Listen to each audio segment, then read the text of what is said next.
ቃል እናንብብ። ሮሜ ምዕራፍ 5 በጌታ ስም አነባለሁ።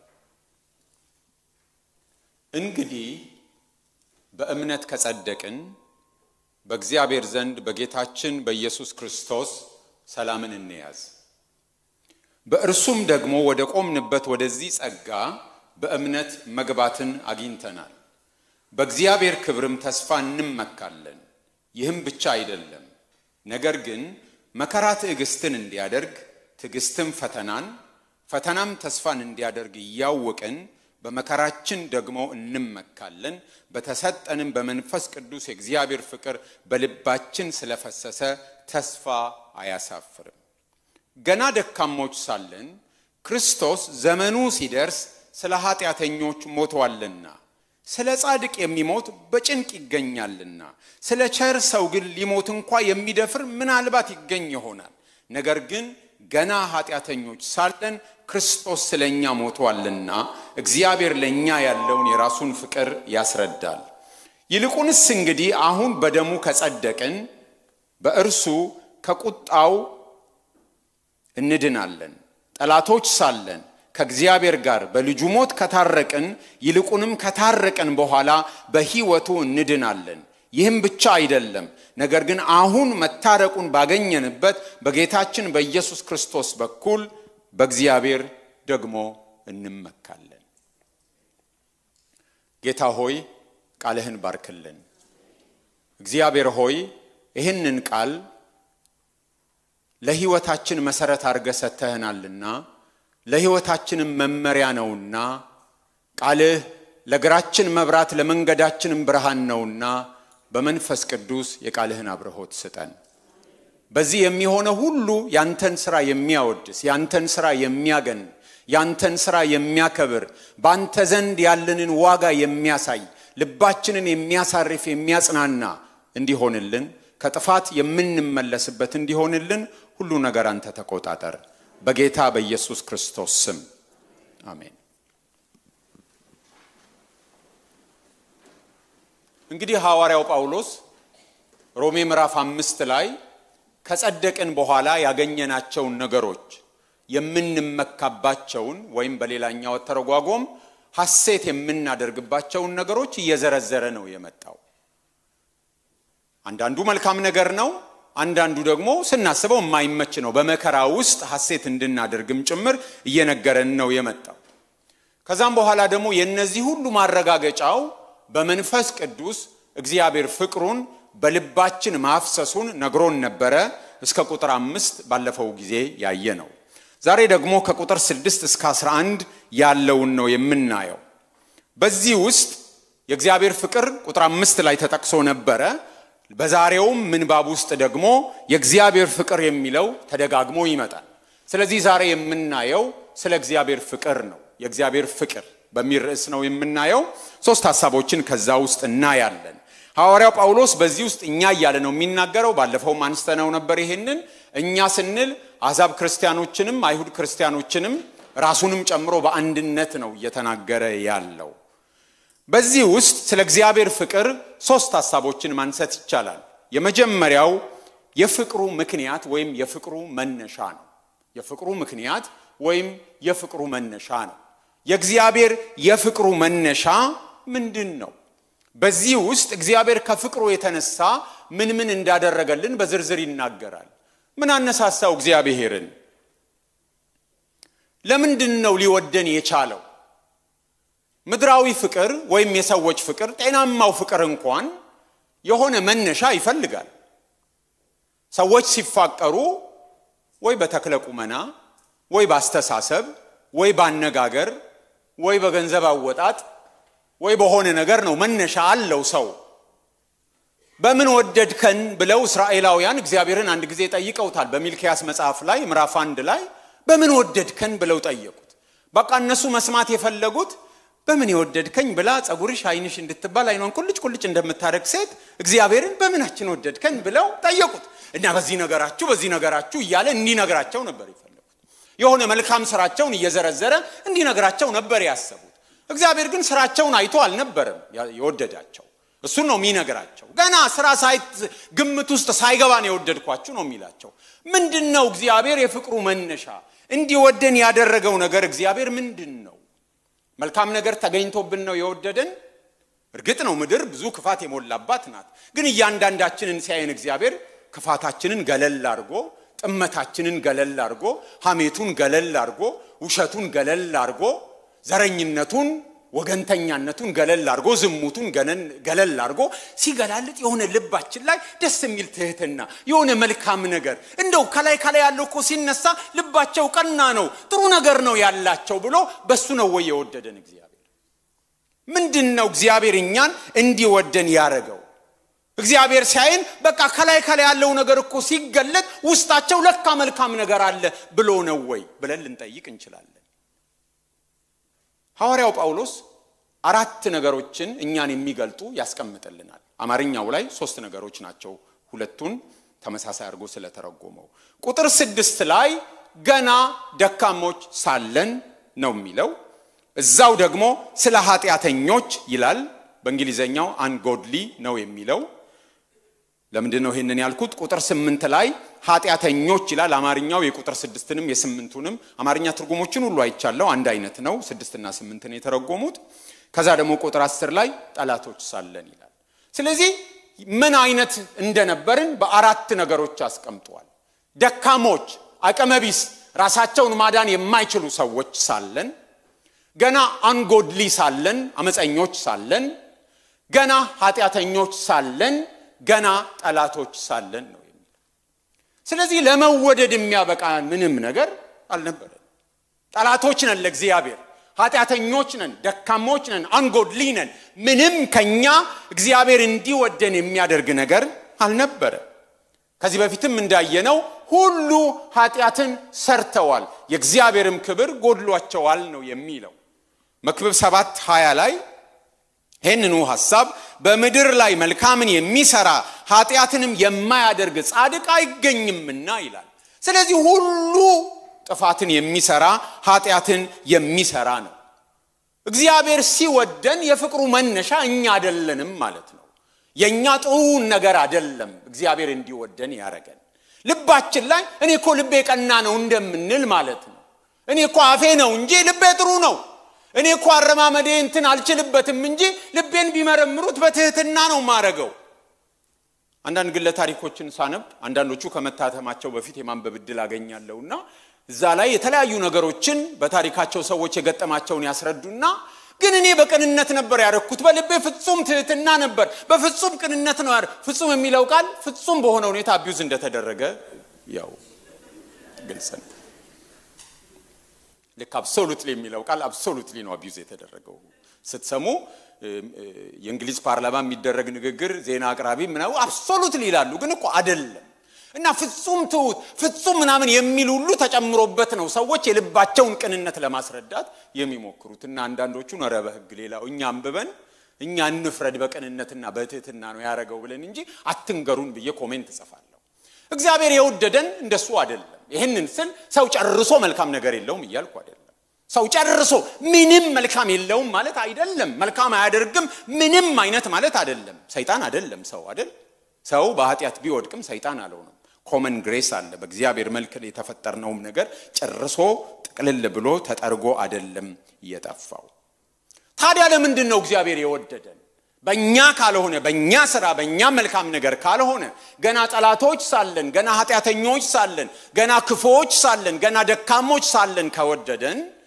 ለምንድነው የወደደን ብቸኝነት አስቸግሮት ይሆን እግዚአብሔር እንደው ምድርና ሞላዋን የኔናት ሰማይን ብቻዬን እንዴት አድርጌ በቃ ኖራለውና እንደው ብቸኝነት እንዳያስቸግረኝ ብሎ ይሆን የወደደን መቼም እኛ ክርስቲያኖች ስለ ሥላሴ እናውቃለን አይደል እግዚአብሔር መቼም ብቸኛ አልነበረም አይደል በአብ በወልድ በመንፈስ ቅዱስ መካከል ፍጹም የሆነ ፍቅር ፍጹም የሆነ አንድነት ፍጹም የሆነ ህብረት ከዘላለምም ስለነበረ እግዚአብሔር ብቸኛ የነበረበት ጊዜ የለም ፍቅሩ በማንነቱ ላይ ነው የተመሰረተው እግዚአብሔር እኛን የወደደን እሱ ራሱ ፍቅር ስለሆነ ነው አራት ነጥብ ለምን ወደድከን ወይም በምን ወደድከን ከተባለ እግዚአብሔር ራሱ ፍቅር ስለሆነ ነው ሌላ ምክንያት የለም ፍቅር ስለሆነ ነው እግዚአብሔር የወደደን እንጂ ከኛ ዘንድ የሚተነተን ነገር የለም።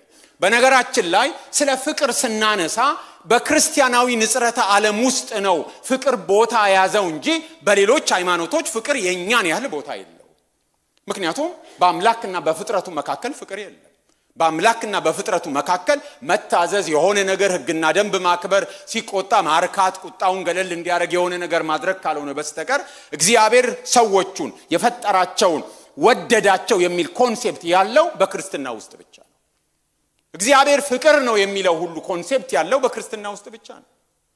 ወይም ደግሞ በኋላ ከፈጠረ በኋላ ፍቅርን የሚማር አምላክ ካልሆነ በስተቀር ከመጀመሪያም በማንነቱ ሳይፈጥርም በፊት እግዚአብሔር ፍቅር ነው የሚለው ሐሳብ የክርስቲያኖች ብቻ ነበር ነው። እግዚአብሔር የወደደን ጠላቶቹ ሳለን ነው። እንደሱ ነው የሚለው ቁጥር 10 ጠላቶች ሳለን ነው የሚለው። ጠላት የሚለውን ፓሲቭሊም ልንወስደው እንችላለን። ለምሳሌ ምዕራፍ 11 ቁጥር 28 ላይ እንደቀረበው ስለ እስራኤላውያን ሲናገር አክቲቭም አድርገን ልንወስደው እንችላለን። ከዚሁ ከምዕራፍ 8 ቁጥር 7 ላይ ልናይ እንችላለን። እንደ ሥጋ መኖር ለእግዚአብሔር ጥል ነው የሚለውን ወስደን ማለት ነው። አክቲቭ የሆነ ጥላቻ ነው፣ ፓሲቭ የሆነ ጥላቻም አለ። በሐሳባችሁ ጠላቶች የነበራችሁትን እያለ በቆሎሳይስ ምዕራፍ 1 ላይም የሚናገረው ማለት ነው ይሄ።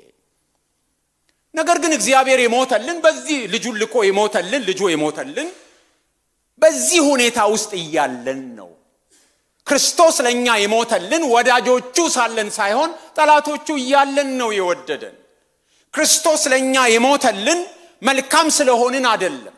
ለመልካም ለቸር ለጻድቅ ሰው የሚሞት ምናልባት ከስንት አንድ ይገኝ ይሆናል። ያስገርማል፣ ያስደንቃል። ነገር ግን ሰዎች ለቸር ሊሞቱ ይችላሉ ከስንት አንድም ቢሆን። ስለ ሕግ በአይሁዳውያን ትውፊትም ስለ ሕዝቡ የሚሞቱ አሉ። ቢያንስ መቃብያንን ታሪክ ልናነሳ እንችላለን። ስለ ሕዝባቸው ስለ ሀገራቸው ክብር ስለ እግዚአብሔር ሕግ ስለ እስራኤል ቅድስና ሕይወታቸውን መስዋዕት ያደረጉ የሞቱ ሰዎች አንዱ ከስንት አንድ ሊገኝ ይችል ይሆናል። ግን ስለ ጠላቶቹ የሚሞት ማን ነው? ስለ ጠላቶቹ የሚሞት ማን ነው? ስለ አቅመ ቢሶች ራሳቸውን ለማዳን ስለማይችሉ የሚሞት ማን ነው? ስለ ኃጢአተኞች የሚሞት ማን ነው? እግዚአብሔር ልጁን የላከልን ከተጸጸትን በኋላ ካዘንን በኋላ ከጥፋት መንገዳችን ለመመለስ መንገድ ከጀመርን በኋላ አይደለም፣ ገና ጠላቶቹ ሳለን ነው የሚለው። እነዚህ ሰዎች እነማን ናቸው የሚል ጥያቄ ይፈጠርባችሁ ይሆን? እነዚህ ጠላቶቹ ሳለን የተባሉት ጠላቶች እግዚአብሔር፣ እነዚህ ደካሞች አቅመ ቢሶች፣ እነዚህ ኃጢአተኞች ልጠቁማችሁ። በግራችሁ ቀስ ብላችሁ እዩ፣ በቀኛችሁ ቀስ ብላችሁ እዩ፣ ከፊታችሁ ወደ ኋላ ዞር ብላችሁ ተመልከቱ። እነዚህ ናቸው ገና ጠላቶች ሳሉ ገና ኃጢአተኞች ሳሉ እግዚአብሔር የወደዳቸው ሰዎች እነዚህ ናቸው። ስለዚህ የፍቅሩ መነሻ እሱ ራሱ ነው ማለት ነው። የእግዚአብሔር ፍቅር መነሻው ምክንያቱ ባህሪው ነው፣ እሱ ራሱ ነው እንጂ ከኛ የሆነ ለመወደድ የሚያበቃ ምንም ነገር ኖሮ አይደለም። ሁለተኛ የፍቅሩ መግለጫ ወይም የፍቅሩ ማረጋገጫ ምንድነው? እግዚአብሔር እንደወደደን የምናቀው በምንድነው? እግዚአብሔር ሆይ ከወደድከኝ ይሄንን ነገር ስጠኝ፣ ከወደድከኝ ይሄን ነገር አርግልኝ ብላችሁ ጸልያችሁ አታውቁም? ነው እኔ ብቻ ነኝ የጸለይኩት? ምን ሲያረግልን ነው እግዚአብሔር እንደወደደን የምናቀው? መግለጫው ምንድነው? ስለፈወሰን፣ ልመናችንን ስለሰጠን፣ እነዚህ ነገሮች ሳይሆኑ ሲቀሩ ፍቅሩን እንጠራጠር ይሆን? መልሱን ይነግረናል እዚሁ ላይ። እግዚአብሔር የወደደን ከራሱ በመነሳት ከሆነ ፍቅሩን እንዴት ነው የገለጠው? ጌታችን ኢየሱስ ክርስቶስ ሲሰብክ ምን አለ? ጠላቶቻችሁን ውደዱ አለና የሚወዷችሁን ብቻ ብትወዱ ምን ዋጋ አለው? ቀራጮችስ ይህንኑ ያደርጉ የለምን አለ። ጠላቶቹን ስለመውደድ ሰብኮ ስብከቱን የኖረ ነው እሱ፣ ወይም የኖረውን የሰበከን ነው። ታዲያ ፍቅሩ የተገለጠው በምንድነው ካልን ቁጥር 6 ገና ደካሞች ሳለን ክርስቶስ ዘመኑ ሲደርስ ስለ ኃጢአተኞች ሞቷል ብሎ ይነግረናል። ሞቷል። ቁጥር 8 ነገር ግን ገና ኃጢአተኞች ሳለን ክርስቶስ ስለኛ ሞቷልና እግዚአብሔር ለኛ ያለውን የራሱን ፍቅር ያስረዳል ሞቷልና ቁጥር 10 ጠላቶች ሳለን ከእግዚአብሔር ጋር በልጁ ሞት ከታረቅን ይልቁንም ከታረቅን በኋላ በሕይወቱ እንድናለን ይያለ ፍቅሩን የገለጠው በልጁ ሞት እንደሆነ ነው የሚነግረን ወይም ደግሞ ዮሐንስ 3:16ን ብትወስዱ እግዚአብሔር አንድያ ልጁን እስኪሰጥ ድረስ ዓለሙን እንዲሁ ምን አድርጓል ወዷልና ነው የሚለው የእግዚአብሔር ፍቅር የተገለጠው በልጁ ሞት ነው አንድ ታሪክ አነብላችኋለሁ አሁን ስብከት መሃል ንባብ የተለመደ አይደለም ግን ላንብብላችሁ ከዶክተር በድሉ ዋቅጅራን ታውቁት ይሆናል ምናልባት ፍቅር ማለት የኔ ልጅ አገር ማለት የኔ ልጅ የሚለውን መጽሐፍ የግጥም የምታውቁ ከሆነና አንድ መጽሐፍ አለው የማይጻፍ ገድል ብሎ ድሮ ብሔራዊ ወታደር ይያለ ወይም ብሔራዊ ውትድርና ዘምቶ የገጠሙትን አንዳንድ ነገሮች የጻፈበት ነው አንድ ታሪክ ላንብብላችሁ እና እዛ ብሔራዊ ውትድርና ዘምቶ ስልጣና እየወሰደ ነው እና ምልምል ወታደሮች ናቸው ያኔ ሲጨርሱ ነው ወታደር ማዕረግ ሆኖ አይደል ወታደር ገሌ የሚባለውና ምልምል ወታደር ይያለ ነው የተከሰተው ቀኑን ይጽፋል ቅዳሜ ግንቦት 4 1976 ይላል ባጭሩ ልነግራችሁ አስቤ ነበር ግን አጻጻፉን ሳየው እንዳነብላችሁ በቃ ተሰማኝ ያው ጴንጤ ተሰማኝ ካለ ምንም ማድረግ ይችላል አይደል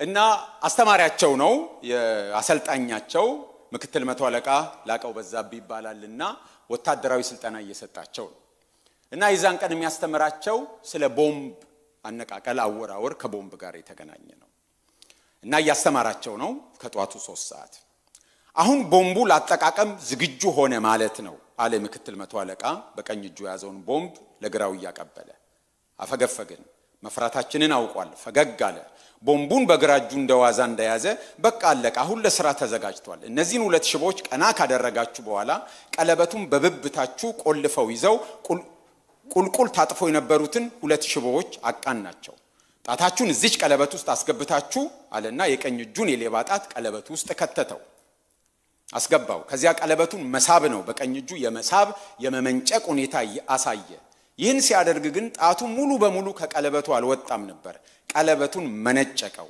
ይህን ስላልጠበቀ የመጠበቂያ ቀጠሉን ከቦምቡ ጋር አልጨቆነውም ነበር ዞር በሉ እንግዲህ ሊፈነዳ ነው ቦምቡ ማለት ነው በግራጁ ቀለበቱ የተነቀለለትን ቦምብ እንደያዘ በግራጁ እንድንሸሽ ምልክት ያሳየን በከፍተኛ ድምጽ ጮኸ ከኔ በስተቀር ያመነው ያለ አይመስለኝም የጅምላ ሳቅ ያፈገግታ የተረጨበት ፊቱ ከመቅጽበት አመድ መስሎ ገርጥቶ ተመለከትኩት ከፊት ቆሜ ስለነበር ጭንቀቱ በግልጽ ታይቶኛል ወደ ኋላ ሁለቴ ተራመድኩ ከፊተኛው ረድፍ ወጥቼ ሁለተኛው ረድፍ ገባው የትም ጌታ ቦታዬን ተሻምቶ ወሰደ እባካችሁ ዞር በሉ ባላችሁበት ተኙ እየጮኸ ምልምሎች እንደ ጉንዳን የሚርመሰበሱበትን ሜዳ ቃኘ ስንት ሞት በእጁ እንደጨበጠ ከርሱ በቀር የሚያውቅ የለም በመዳፉ ውስጥ የጨበጣቸውን ሞቶች በዚህ ሁኔታ ሊያቆያቸው የሚችለው ለሰከንዶች እድሜ ብቻ ነው ደቂቃ አይሞላም ከዚያ ከመዳፉ ይወጣሉ ይረጫሉ ወዴት ይወረውረው ይሆን ጦር ሜዳ ቢሆን ወዴት እንደሚወረውረው ያውቃል ባለሁበት ቁጥጥ አልኩ የትም ጌታና ሌሎቹ በፊተኛው ረድፍ ያሉ ምልምሎች እንደቆሙ ናቸው በአሰልጣኙ ቀልድ አለመበርገጋቸውን አለመፍራታቸውን ያለ መስዋዕትነት ለቀልድ ባለመበርገግ ብቻ ጀግና መሆናቸውን ለማሳየት የፈለጉ ይመስላሉ የተወሰኑት ግን በምክትል መቶ አለቃው ተደጋጋሚ ጩኸት ግራ ተጋብተው ለመሸሽ ለመቀመጥ ለመተኛት እየሞከሩ ነው ቢዘገይም ቀለበቱን ባወለቀ ቦምብ ፊት ጊዜ የሚለካው በሰከንድ ሽርፍራፊ ነው ለሰኮንድ መዘግየት ወይ መፍጠን የአንድ ሰው ዕጣ የህይወትና ሞት ያፈራርቀዋል ምክትል መቶ አለቃ በዛብ ቦምቡን እንደጨበጠ ለሶስተኛ ጊዜ ዞር በሉ ባላችሁበት ተኙ አለና ጮኸ ጩኸቱ ተስፋ መቁረጥም የተቀላቀለበት ነበር የሚናገረው ለኛ አጠገቡ ላለነ ይሁን እንጂ አሻግሮ የሚመለከተው በሜዳው ላይ እንደ አሸን የፈሰሱትን ምልምሎች ነው በየትኛው አቅጣጫ ሊወረውረው እነማን ላይ ሞት ሊፈርድ ይሆን መቼም ወርወሩ አይቀርም ይወረውረዋል ከዚያ ድብልቅልቅ ያለ ፍንዳታ ድምጽ በዚያ ላይ ጫካው ገደል ማሚቱ ተቀባብሎ ሙሾ ይደረደርበታል ከዚያ የገደል ማሚቱ ሙሾውን ሲያቆም አቧራውና ጭሱ ሲረጋ የሞተ የቆሰለ ምልምል ይቆጠራል አርቆ ስለሚወረውረው እኔን አያገኘኝም በማለት አሰብኩ በዚያች ቅጽበት አዘውትሬ እንደማደርገው ለሽንት ወደ ሜዳው ዳርቻ ወይም ወደ ጫካው ለመሄዴን እንደ ጀግንነት ቆጠርኩት ምክትል መቶ አለቃው ከአንድ አብዮታዊ መኮንን በማይጠበቅ እንዝህላልነት ምልምሎችን የገደለና ያቆሰለ ጸረ አብዮት ተብሎ ሞት ሲፈረድበት በሴኮንድ ውስጥ ከሚፈራረቁብኝ ሐሳብ ጋር እየታገልኩ በደረቴ መሬት ተኛውና ቀና ብዬ ተመለከትኩ። ምክትል መቶ አለቃው ፊቱን አዞረ፣ ጀርባውን ሰጠን። ከጀርባው ካለው ዋርካ አሻግሮ ሊወረውረው ነው ስላሰብኩ በዚያች ቅጥበት ዙሪያውን ቃይቶ ይህን መወሰኑ ታላቅ ወታደርነቱን አሳየኝ። ብዙዎቹ ምልምሎች ቁልቁለት ወደ ተዳፋቱ ነው የተበተኑት። ከዋርካው ጀርባ ያሉት ምልምሎች ከ5 እና ከ6 አይበልጡም። ወደዚያ ከወረወረው ግፋ ቢል የ2 እና የ3 ምልምል ህይወት ቢጠፋ ነው። እንዴ! ምክትል መቶ አለቃ ቦምቡን የያዘውን እጁን ካናቱ በላይ አንስቶ ቦምቡን አልወረወረውም። በሁለት መዳፎቹ ጭብጥ አርጎ ይዞ ሆዱ ላይ አጣበቀው። እንዴ! ምን ሊያደርግ ነው? በርከክ አለ። የእናት ሞት እንዳንገበገበው ለቀስተኛ በሁለት እጆች ቦምቡን እንደጨበጠ ተንበርክኮ ከወገቡ ጎንበስ ጭብጥ ኩርምት ዱዋ ታላቅ የፍንዳታ ድምጽ አካባቢውን አናወጠው። ከዋርካው ላይ አዋፍ ወደ ሰማይ በረሩ፣ ቅጠሎች ወደ መሬት ረገፉ። ጫካው የቦምቡን ድምጽ እየተቀባበለ አላቀሰው። የምክትል መቶ አለቃውን መስዋዕትነት ዘፈነው። ካፍታ በኋላ ጭንቅላቴን ከቀበርኩበት ቀና አደረኩ። የቆሙት ምልምሎች በየአቅጣጫው ሮጠዋል። ተነሳው። ሁላችንም በዝግታ ወደ ምክትል መቶ አለቃ በዛብህ ተጠጋን። ለመጨረሻ ጊዜ ተንበርክኮ ተጨብጦ በነበረበት ቦታ ላይ ምንም ነገር የለም። በስተግራ 1-2 ሜትር ያርቆ ለብሶት የነበረው ቱታ ተተልትሎ በደም ተጨማልቆ ወድቋል። በእያንዳንዱ የቦምብ ፍንጣሪ የተቦጫጨቀው ሰውነቱ ሜዳውን ሞልቶታል። ከማለት በቀር በዝርዝር ሁኔታውን መግለጽ ይሰቀጥጣል። ያውም ሊገልጸው የሚችል ቋንቋ ከተገኘ በዙሪያው ከነበርነው ምልምሎች ውስጥ አንድም የቆሰለ እንኳን የለም። የሁላችንንም ሞት እርሱ ሞቷል እንደ ኢየሱስ። የሁላችንንም ሞት እርሱ ሞቷል እንደ ኢየሱስ። ገና ኃጢአተኞች ሳለን ክርስቶስ ስለኛ ሞቷል። ኢሳይያስ በትንቢቱ ምዕራፍ 53 ከቁጥር 3 ከቁጥር 5 እስከ 6 ሲናገር እንደዚህ ይላል። እርሱ ግን ስለ መተላለፋችን ቆሰለ፣ ስለ በደላችንም ደቀቀ፣ የደህንነታችንም ተግሳጽ በእርሱ ላይ ነበረ፣ በእርሱም ቁስል እኛ ተፈወስን። እኛ ሁላችን እንደ በጎች ተቀበዝብዘን ጠፋን፣ ከኛ እያንዳንዱ ወደ ገዛ መንገዱ አዘነበለ፣ እግዚአብሔርም የሁላችንን በደል በእርሱ ላይ አኖረ። የእግዚአብሔር ፍቅር የተገለጠው ክርስቶስ ስለ ሁላችን ሞተ። የኛን ሞት እርሱ ወሰደ። የደህንነታችን ተግሳጽ በማን ላይ ነበር? በእርሱ ላይ ነበር። በኪዳኑ አለመኖራችን፣ የእግዚአብሔርን ሕግ ለማክበር አለመፈለጋችን፣ የእግዚአብሔርን ትእዛዝ መጣሳችን፣ አመጻችን ዲል መደረግ ስለነበረበት እግዚአብሔር እንዲሁ ሊተው ባህሪው ስላልሆነ በኃጢአት ላይ በአመጻ ላይ እግዚአብሔር ቁጣ ስላለው ፍርድ ስላለው ያን ዲል ለማድረግና እኛን ለማዳን የሁላችንን ሞት ክርስቶስ ኢየሱስ ወሰደ። ገና ኃጢአተኞች ሳለን፣ ገና ደካሞች ሳለን፣ ገና ጠላቶቹ ሳለን። በማርቆስ ወንጌል ምዕራፍ 10:17 ላይ አንድ ሀብታም ወጣት ነበረ። ታውቁታላችሁ። ከትእዛዞቹ የትኞቹ እንደሚበልጡ ጠየቀ። ሀብታም ነው፣ ገንዘብ አለው። ገንዘቡን መስጠት አይፈልግም፣ መተው አይፈልግም። ክርስቶስ ይህንን ያውቃል። ልባቸውን እያንዳንዳቸውን ያውቅ ነበር፣ ሊተማመናቸው አይፈልግም ነበር ነው የሚለው። አየውና ወደደው ይላል ቁጥር 21 ላይ። በጣም ነው ያስገረመኝ። አየውና ወደደው። ገንዘብ እንደሚወድ ያወቀ ወደደው። እያዘነ ሄደ ነው እኮ የሚለው። ከገንዘቡ መላቀቅ አለመፈለጉን ያወቀ እንኳን አየውና ወደደው። ከና ይለወጥ ማንነታችን ነው የወደደ። ገንዘብ እየወደደ የዘላለም ሕይወት መውረስ ፈልጎ የዘላለም ሕይወት እንድትወርስ ያለን ሽጥና ለዶች ስጥ ሲለው ገንዘቡን ይወድ ስለነበረ ከገንዘብ ጋር መላቀቅ አቅቶት ተጣብቆ ስለነበረ እንደዛ ያዘነ እንደሚሄድ ያወቀ እንኳን አየውና ምን አረገው? ወደደው። ስለተለወጥን አይደለም የወደደ። ዘኬዎስ ቤት ሲገባ ዘኬዎስ ስለተለወጠ አይደለም የወደደው። ወደደው። ቀራጩን ወደደው። ቀራጩ ቤት ሊበላ ገባ። ብዙዎቹ ተደናቀፉ፣ ተሰናከሉ። እንዴት ቀራጭ ቤት ይገባል? እዚህ ሰው ቤት እንዴት ይገባል አሉ። ወደ ጌታ ለመምጣት ጌታ ይቀበለን ዘንድ መለወጥ አያስፈልግም። ጌታ የሚቀበለን ከላልንበት ሁኔታ ነው። ምናልባት ህይወታችሁ ለጌታ ያልሰጣችሁ ሰዎች በዚህ ሁኔታ እንዴት ይቀበለኛል የምትሉ ካላችሁ ጌታ የሚቀበላችሁ ከተለወጣችሁ በኋላ አይደለም። ከናላችሁበት ሁኔታ አሁን ካላችሁበት ሁኔታ ጋር ነው የሚቀበላችሁ። ግን ስለሚወዳችሁ ከተቀበላችሁ በኋላ ባላችሁበት ሁኔታ እንድትቀጥሉ አይፈልግም፣ ይለውጣችኋል። ዘኬዎስ ቤት ሲገባ ዘኬዎስ አልተለወጠም። ክርስቶስ ዘኬዎስ ቤት ከገባ በኋላ ግን ዘኬዎስ ተለወጠ። ወስጄ ካለ እመልሳለሁ በጥፍ እያረኩ ከዛሬ ጀምሮ እንዲህ ነው ማረጋው አለ። ስላለ አይደለም ጌታ ይገባው። ጌታ ወደ ቤቱ ስለገባ ግን የዘኬዎስ ህይወት ተለወጠ። ስለተለወጠን አይደለም የወደደን፣ ስለተለወጠን አይደለም የተቀበለን። ሲቀበለን ግን ስለሚወደን ባለንበት ሁኔታ እንድንቀጥል አይፈልግም። ስለዚህ ይለውጠናል፣ ይቀይረናል፣ አይተወንም። በእኛ የጀመረውን ሥራ ለፍጻሜ ያበቃል። እግዚአብሔር ፍቅሩን የገለጠው ልጁን በመስጠት ነው። ቁጥር 8 እንደሚል ማለት ነው። ነገር ግን ገና ኃጢአተኞች ሳለን ክርስቶስ ስለኛ ሞቷልና እግዚአብሔር ለኛ ያለውን የራሱን ፍቅር ያስረዳል። የፍቅሩ ማስረጃ ልጁን መስጠቱ ነው። ይሄን ያንን ስላደረገልን አይደለም። ምናልባት ቀደም እንዳልኩት ከወደድከኝ ይሄን አርግልኝ፣ ከወደድከኝ ከሊትን፣ ከወደድከኝ ከሌን፣ ከወደድከኝ ይሄንን፣ ከወደድከኝ ያልን ብለን የጠየቅን ሰዎች የወደድነውን ባናገኝ እንኳን የእግዚአብሔርን ፍቅር ልንጠራጠር አይገባም። የእግዚአብሔር ፍቅር ኮንዲሽናል አይደለማ። እግዚአብሔር የወደደን ገና ጠላቶቹ ሳለን ነው። በረከት ጠይቀን ሊሆን ይችላል፣ ፈውስ ጠይቀን ሊሆን ይችላል፣ የተለያየ ነገር ጠይቀን ሊሆን ይችላል፣ የጠየቅነውን አግኝተንም አላገኘንም ሊሆን ይችላል። የእግዚአብሔር ፍቅር ግን በእነዚህ ነገሮች የሚመዘን በእነዚህ ነገሮች የሚሰፈር አይደለም። ልጁ ገና ኃጢአተኞች ሳለን መሞቱ የእግዚአብሔርን ፍቅር ለእኛ ያለውን የራሱን ፍቅር ያስረዳል ይላል። የፍቅሩ ማስረጃ ምንድነው? ልጁን መስጠቱ ነው። ሶስተኛ የፍቅሩ ውጤት ምንድነው? የፍቅሩ ውጤት ምንድነው? ምዕራፉ ሲጀምር እርግጥ ነው ስለ ጸደቅን በማለት ነው የሚናገረው። በደሙ ጸድቀናል። ስለዚህ ነገር ደጋግመን አንስተናል ስለ መጽደቃችን። ነገር ግን ጽድቅ ብቻ አይደለም። እዚህ ክፍል ውስጥ የምናየው እርቅም ተፈጽሟል።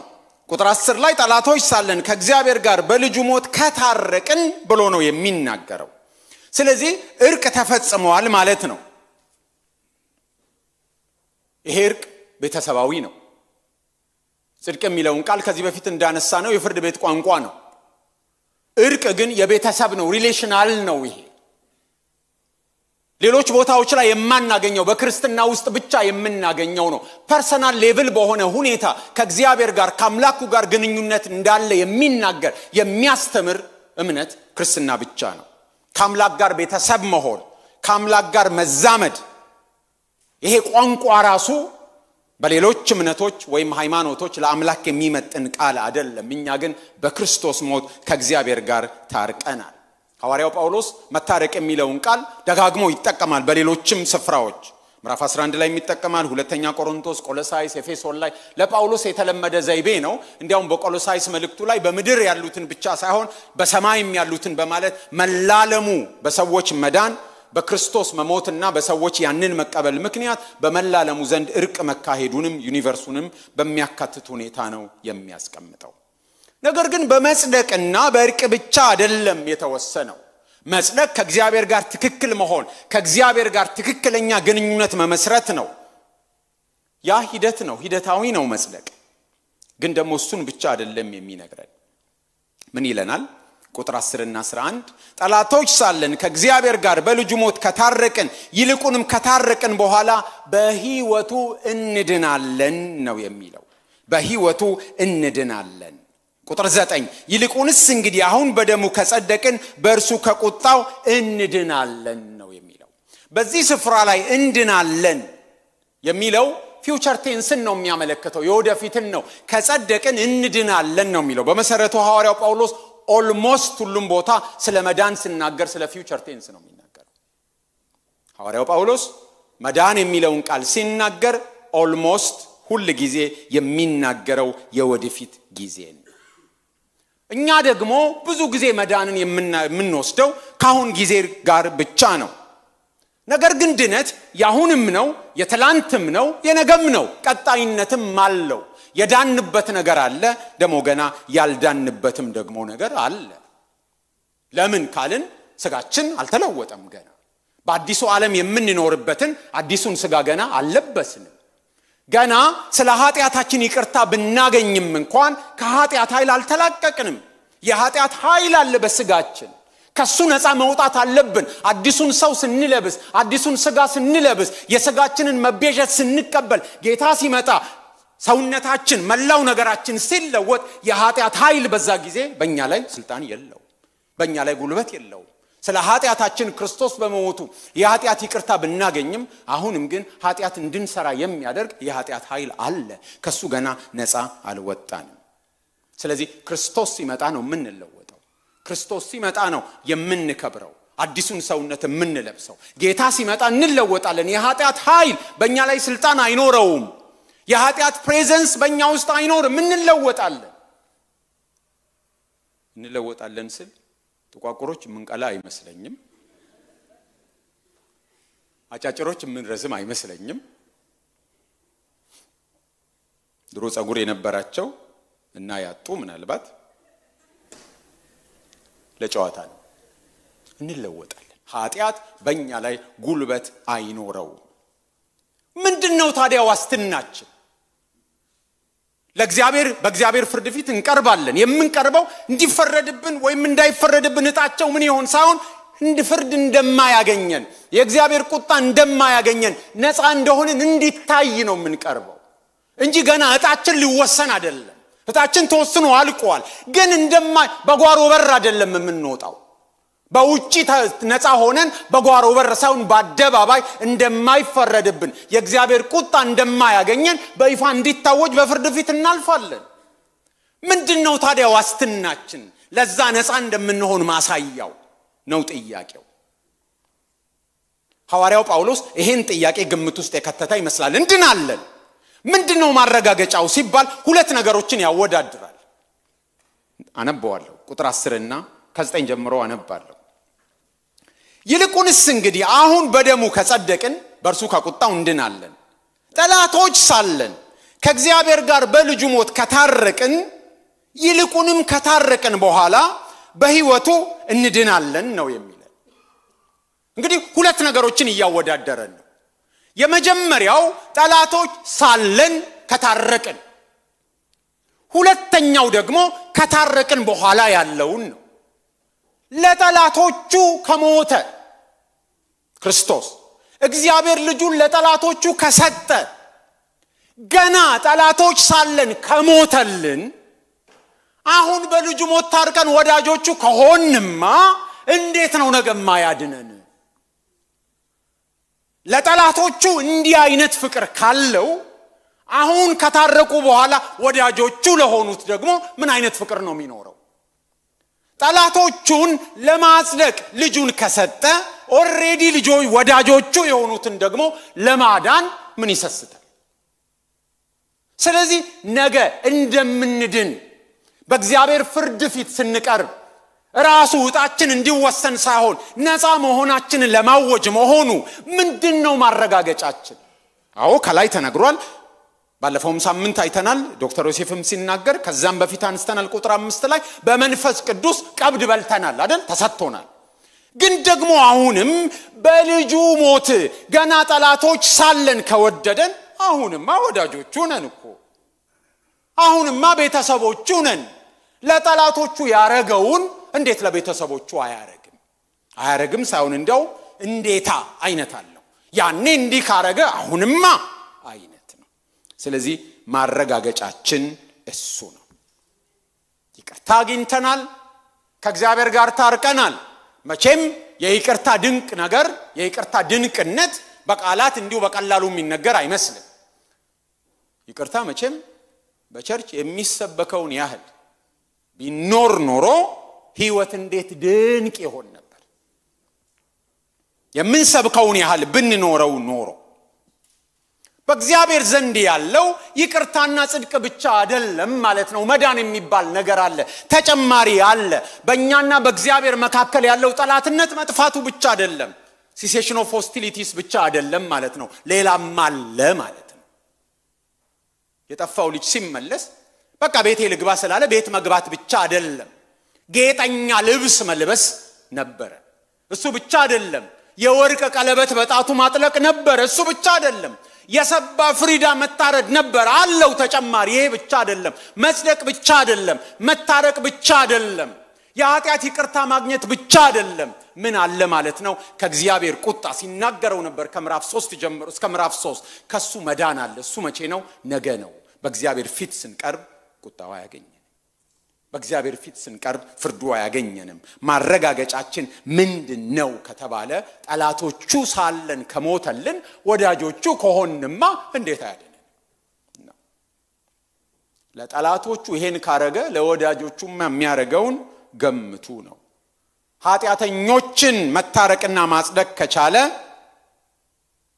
ያንንማ እንዴት በሞቱ ጸድቀናል ቁጥር 10 ጠላቶች ሳለን ከእግዚአብሔር ጋር በልጁ ሞት ከታረቅን ይልቁን ከታረቅን በኋላ በሕይወቱ እንድናለን አንድ ክርስቶስ ቢሆንም ግን እዚህ ጋር የሞተልን አዳኝ አለ እዚህ ጋር ደግሞ የተነሳ አዳኝ አለ ማለት ነው ስለዚህ የሞተልን አዳኝ በሞቱ እንዲካረገ በትንሳኤውማ ነው የሚለው በትንሳኤው ደግሞ የትንሳኤውን ሕይወት እንድንካፈል በመንፈሱ በኩል ይፈልጋል ማለት ነው በሞቱ እንዲካረገ በሕይወቱማ እንዴት ይሄንን አያደርግ ስለዚህ የእግዚአብሔር ፍቅር ውጤቱ ምንድነው መጽደቃችን ከእግዚአብሔር ጋር መታረቃችን ነገ ደግሞ ምንድነው መዳናችን ነው ማለት ነው የዚህ ውጤት ምንድነው ከተባለ ቁጥር 11 ላይ ተነገረው ነው የዚህ ሁሉ መደምደሚያ ከላይ ጀምሮ ከቁጥር 1 ጀምሮ ያለውን ሐሳብ የሚያመጣበት ነገር ግን አሁን መታረቁን ባገኘንበት በጌታችን በኢየሱስ ክርስቶስ በኩል በእግዚአብሔር ደግሞ እንመካለን ምዕራፍ 5ን ስንጀምር እንዳልነው እንመካለን የሚለው ሐሴት እናደርጋለንም ተብሎ የሚተረጎም ነው አዲሱ መደበኛ ትርጉም ከላይም ያለውን አሁንም ቁጥር 11 ላይ ሐሴት እናደርጋለን ነው የሚለው ስለዚህ ምን እናደርጋለን እንመካለን ሐሴት እናደርጋለን ሐሴት ማድረግ ወይ መደሰት እጅግ ዋና ነገር ነው ሰው ይፈልጋል በልቡ ሐሴት ማድረግ መደሰት ደስተኛ መሆን ሰው ሁሉ ይፈልጋል ማስታወቂያዎች ይሄንን የሰው ፍላጎት ይተቀሙበታል የዚህ ነገር ማስታወቂያ ብዙ ባላቀም ኢትዮጵያ ውስጥ ግን ደስተኛ መሆን ይፈልጋሉ ይሄን ፍሪጅ ከገዙ ደስተኛ ይሆናሉ ደስተኛ መሆን ይፈልጋሉ የቤተሰቡ ደስታ በጆ ነው ደስተኛ መሆን ይፈልጋሉ በቃ ይሄን ሰው ሁሉ ይፈልጋል ሐዋርያው ጳውሎስ በዚህ ሐሴት እናርግ ነው የሚለው ወይም በዚህ እንመካ መመካት ተከልክሏል እኮ ተከልክሏል ምዕራፍ 3 ቁጥር 27 ላይ ተከልክሏል ግን ደግሞ ቁጥር 2 ላይ በዚህ ምዕራፍ ላይ በእግዚአብሔር ክብር ተስፋ ቁጥር 3 ላይ በመከራችን አሁን ቁጥር 11 ደግሞ በእግዚአብሔር ፍቅር ምን እናረጋለን በእግዚአብሔር እንመካለን ወይም ሐሴት እናደርጋለን በክርስቶስ ሁሉ ጊዜ መካከለኛው ክርስቶስ ነው በሞቱም መካከለኛችን ነው በሕይወቱም መካከለኛችን ነው ለመዳን መካከለኛችን እሱ ነው እግዚአብሔርንም ለማመስገን ቁጥር 11 እንደሚነግረን መካከለኛችን እሱ ነው ስለዚህ የእግዚአብሔር ፍቅር መነሻው ማን ነው ራሱ ነው የራሱ ባህሪ ነው እኛ ገና ጠላቶች ሳለን እኛ ገና አመፀኞች ሳለን እኛ ገና ኃጢያተኞች ሳለን እኛ ገና ደካሞች ሳለን ነው የወደደን ከኛ የሆነ አንድም ነገር የለም የፍቅሩ መነሻ እኛ ሳንሆን እሱ ራሱ ነው የፍቅሩ መግለጫ ወይም የፍቅሩ ማሳያ የፍቅሩ ማስረጃ ደግሞ ምንድነው ከተባለ መግለጫው ማሳያው ራሱን መስጠቱ ነው ክርስቶስ ኢየሱስ ለኛ መሞቱ ነው እግዚአብሔር አብ ስለወደደን ልጁን ሰጠን ስለዚህ የልጁ ሞት እግዚአብሔርን ፍቅር ያስረዳል ክርስቶስ ኢየሱስ ስለወደደን ሕይወቱን አሳልፎ ሰጠን የሱ ሕይወቱን መስጠት የወልድን ፍቅር ያስረዳል ያ ፍቅር በመንፈስ ቅዱስ በልባችን መፍሰሱ መንፈስ ቅዱስ ለኛ ያለውን ፍቅር ያሳያል እግዚአብሔር ፍቅሩን የገለጠው በልጁ በክርስቶስ ሞት ነው የፍቅሩ ውጤት ደግሞ እኛን ማጽደቅ ጠላቶች የነበርነውን ከእግዚአብሔር ጋር ማስታረቅ ብቻ ሳይሆን ነገ ከሚመጣው ቁጣ መዳናችን ኃጢያት በእኛ ላይ ስልጣን እንዳይኖረው የኃጢያት ኃይል በእኛ ላይ ጉልበት እንዳይኖረው የኃጢያት ፕሬዘንስ ከኛ ጋር እንዳይሆን ነፃ የምንወጣበትን መዳን ነገ እንቀበላለን እግዚአብሔር የተመሰገነ ይሁን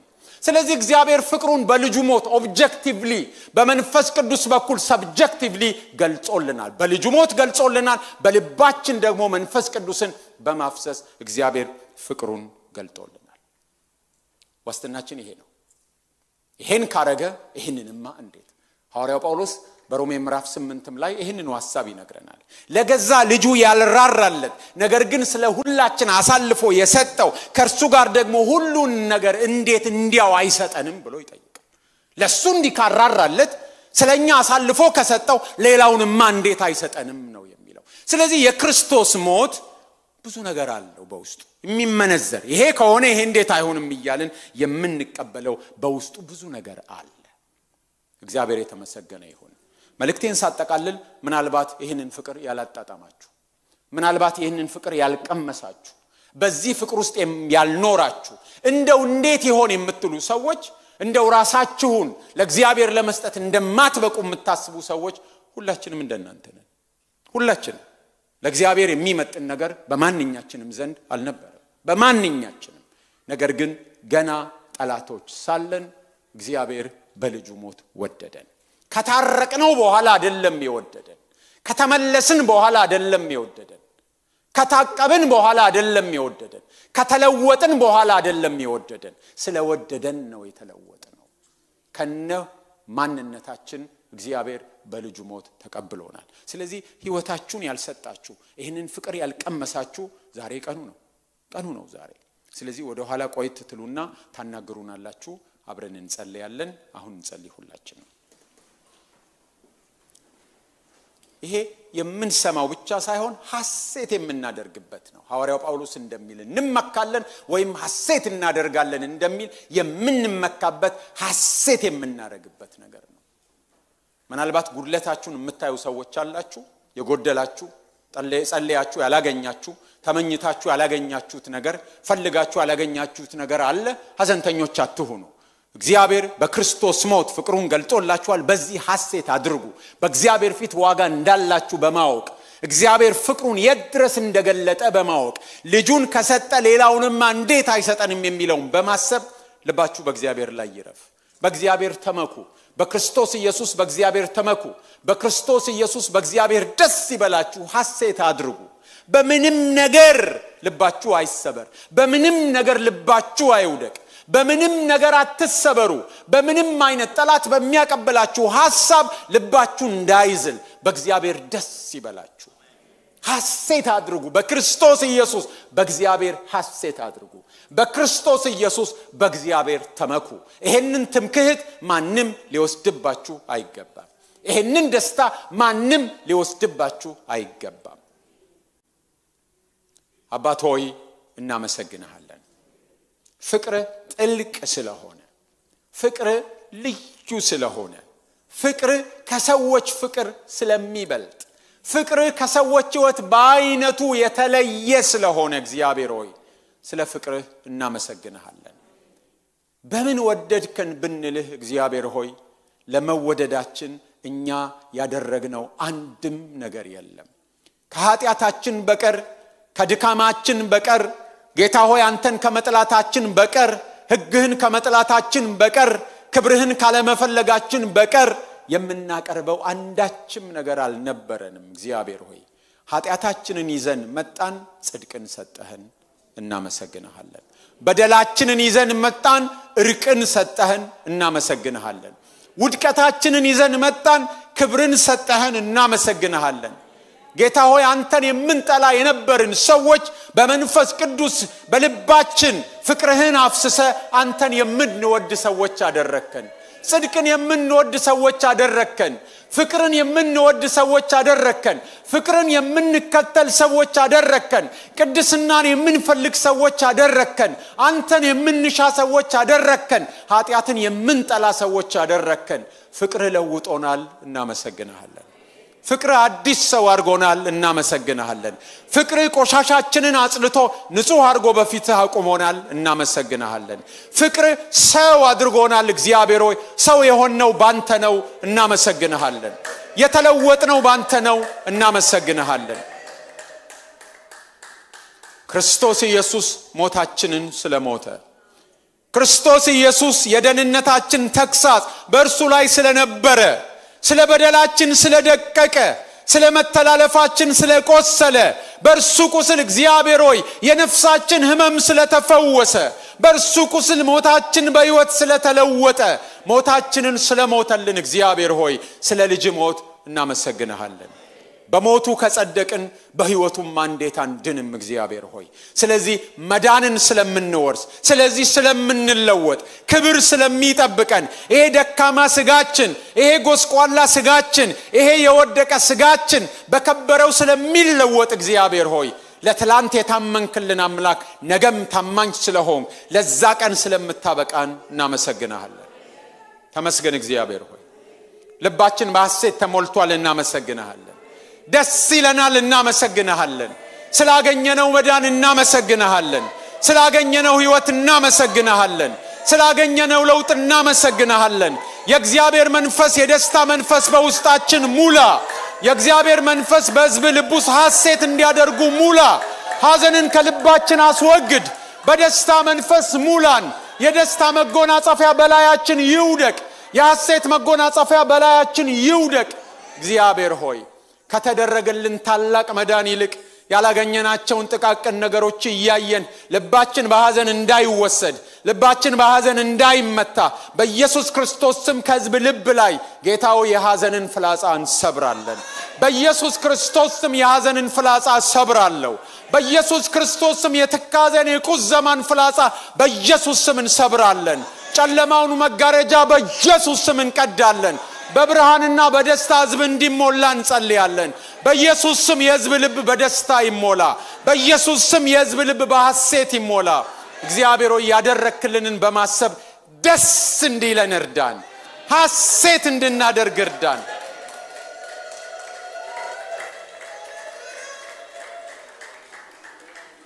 ገና ጠላቶች ሳለን የወደድከን አምላካችን አሁንማ ወዳጆች ስንሆን ምን አታደርግልንም አሁንማ ቤተሰብ ስንሆን ምን ይቀርብናል ሳናገኝ የምንቀረው የምንጎድለው ነገር ምንድነው እግዚአብሔር ሆይ እናመሰግንሃለን ልባችንን በዚህ ሐሴት ሙላው ልባችንን በዚህ ደስታ ጢም አርገ ሙላው የሚታይ የሚገለጥ በንግግራችን የሚንጸባረቅ በፊታችን የሚንጸባረቅ የሚገለጥ ደስታ እግዚአብሔር ሆይ ሙላብን እናመሰግንሃለን ስላገስከን ስለደገፍከን ስለተቤዠህን ሞታችንን ሞተ ሕይወትን ስለሰጠህን እግዚአብሔር ሆይ እናመሰግንሃለን ስለ ቃል ተመስገን ክብር ሁሉ ለስምህ ይሁን በጌታ በኢየሱስ ክርስቶስ ስም አሜን እግዚአብሔር ይባርካችሁ